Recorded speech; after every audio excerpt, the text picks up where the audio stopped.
So Jessica, Ridley Scott has very strong female characters in so many of his films. How does Melissa Lewis fit into this tradition?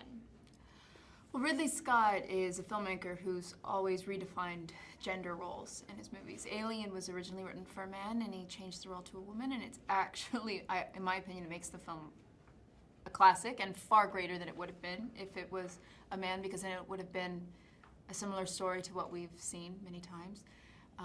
He also did Thelma and Louise. He's a wonderful director, and he was on my bucket list, people I wanted to work with, and to get to do a space movie with him. He's right in the zone with space movies, so it was kind of a dream come true. And Tracy, what did you learn about filmmaking from your time spent with Jessica and Ridley? Oh, wow. I would say that they make space look fun and in filmmaking. Is it fun in real life? There are definitely fun parts to it. It's a lot of work, and things don't happen quite as fast as they do in a movie. And so there's a little bit of a sweat that goes on that you don't see all the work that goes into what they do. But as I've learned about filmmaking, it can be actually harder to float in space than it is actually when you're in space. It takes a lot of work and Creating the zero gravity. creating the zero gravity and all the considerations so that you make it look real. I think that's actually harder. So that's what I learned about filmmaking.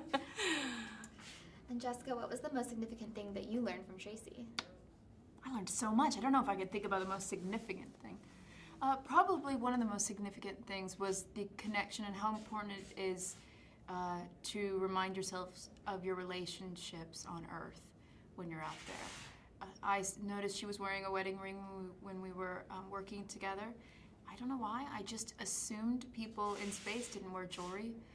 And my character in the film is married, so I asked her, "Do you wear your ring in space?" And she said, "Absolutely."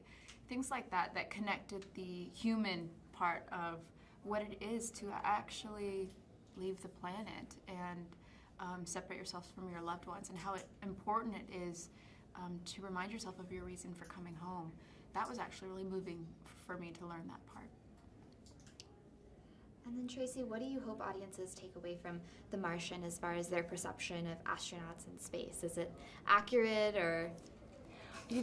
There's no diapers. Listen, hold on. I don't know if you'll ever see a space movie where the characters wear diapers under their suits. But they're supposed to. There's a reality that is not depicted in filmmaking when It's not so glamorous. It's not. There are some very unglamorous moments in space, and they're thankfully not the things that we highlight.